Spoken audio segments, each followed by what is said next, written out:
दिल्ली के ताज palace hotel में आज एग्री बिजनेस समिट 2025 का आयोजन किया गया। इस मौके पर केंद्रीय कृषि मंत्री शिवराज सिंह चौहान ने कहा कि हमारा मकसद भारत में किसानों को अच्छी खाद पानी पहुंचाना है। कार्यक्रम में केंद्रीय मंत्री शिवराज सिंह चौहान ने वंदे मातरम पर बोलते हुए कहा कि वंदे मातरम हमारे लिए गौरव की बात है, लेकिन जो लोग इसका विरोध कर रहे हैं, क्या वह राष्ट्र प्रेम करते हैं? इस मौके पर PHDCCI के CEO और general secretary doctor Ranjit Mehta ने कहा कि हम सरकार की हर कोशिश में सरकार के हर कदम का अभिवादन करते हैं। हमारा मकसद किसानों को बेहतर सुविधाएं प्राप्त करना है। अभी भी जो उत्पादन इस साल हुआ है, रिकॉर्ड उत्पादन हुआ है। उत्पादन के सारे रिकॉर्ड हमारे किसानों ने तोड़े हैं। गेहूं हो, धान हो, सोयाबीन हो, मूंगफली हो, हमने यहाँ तक के ऑयल सीड्स और दालों में भी उत्पादन बढ़ाया है। इस बार बारिश अच्छी हुई है। हमारे सारे बांध और जल के स्रोत भरे हुए हैं। पानी अभी लगातार जारी है, क्योंकि अभी धान कटी है कई जगह, उसके बाद बोनी नहीं हुई है रबी की। लेकिन मुझे लगता है कि इस बार भी रिकॉर्ड बोनी होगी। पिछले साल से भी पानी चूंकि बहुत ज्यादा है, इसलिए बोनी में भी रिकॉर्ड तोड़ेंगे और फिर उत्पादन के रिकॉर्ड तोड़ेंगे।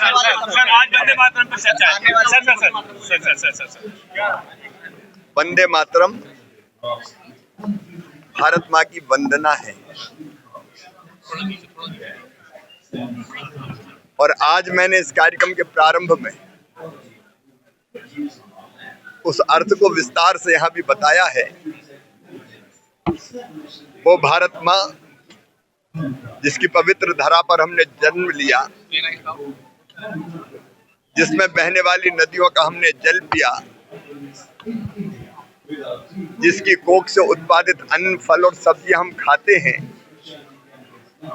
जो हमें जीवन देती है, उस भारत माँ को बारंबार प्रणाम। तकलीफ ये है कि भारत माँ की वंदना का ये गीत जो देशभक्ति से भरपूर है, उसके एक हिस्से को काट दिया गया बीच में।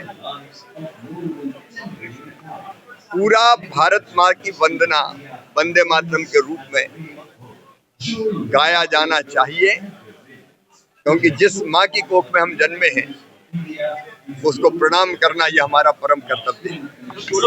कार्यक्रम जो है भारत विकसित भारत कृषि के माध्यम से बन सकता है। आज हमारा जो विजन है, कृषि की आमदनी 3 गुना बढ़ाना। ये प्रश्न उठता, क्या ये संभव है? ये बिल्कुल संभव है, क्योंकि हमारी एग्रीकल्चर की GDP प्रति हेक्टर चीन के मुकाबले 1/3 है। जब चीन के किसान कर सकते हैं तो हमारे किसान क्यों नहीं कर सकते? हमारे किसान के सामने 3 समस्याएं हैं। पहली समस्या है, उनको नई टेक्नोलॉजी, नया ज्ञान नहीं मिल रहा है, और जब तक ज्ञान नहीं मिलेगा तब तक तरक्की नहीं हो सकती। हमारी सरकार रोज मछलियां बांट रही है, उनको बहुत सपोर्ट करिए, अच्छी बात है, लेकिन आज जरूरत है किसानों को हम मछली का जाल दें और उनको मछली पकड़ना सिखा दें। तो रोज मछली बांटने की जरूरत नहीं है, रादर वो खुद अपने लिए भी मछली पकड़ेंगे और बेचेंगे और सरकार को टैक्स देंगे। तो सबसे पहली आवश्यकता है किसानों को ज्ञान मिले। दूसरी जो किसानों की समस्या है, नकली खाद। अभी मंत्री जी ने भी जिक्र किया कि नकली कीटनाशक, नकली बीज, अगर किसान को ये सब नकली मिलेंगे तो उसकी पैदावार एक बड़ा कारण है कि नहीं बढ़ रही।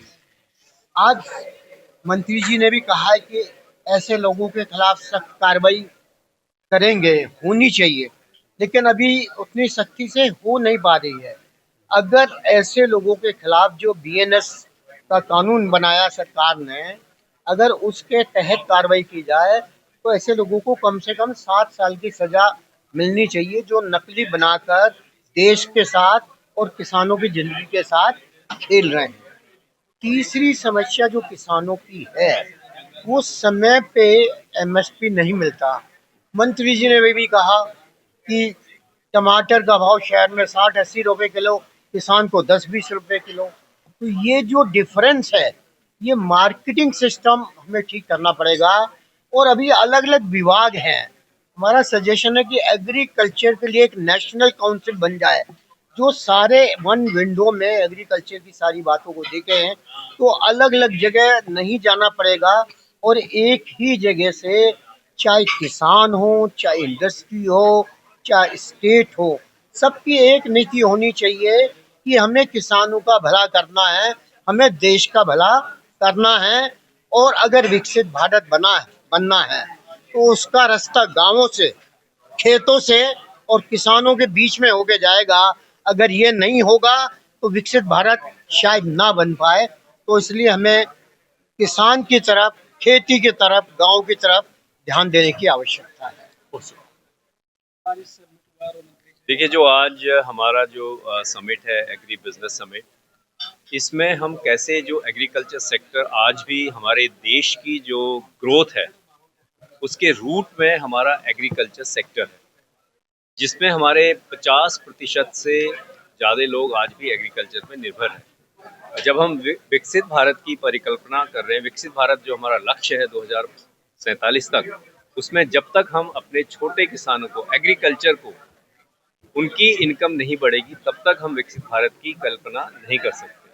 तो आज जो एग्री समिट है, इसमें हम ये डिस्कस कर रहे हैं कि कैसे हम एग्रीकल्चर को यहाँ से एक इंक्रीमेंटल ग्रोथ ना लेकर के एक्सपोनेंशियल ग्रोथ कैसे करें, कैसे हम टेक्नोलॉजी को एग्रीकल्चर में, खास तौर पे जो छोटे किसान हैं उनके बीच, उनको हम कैसे अफोर्डेबल टेक्नोलॉजी दे सकें और कैसे स्मार्ट फार्मिंग कर सकें, क्योंकि हमारी जो ज़मीन है वो है लिमिटेड रिसोर्स है। लेकिन हमें उसमें करना क्या है, हमें जो प्रोडक्शन है, जो उत्पादकता है पर हेक्टेयर, उसको हम कैसे बढ़ाएं।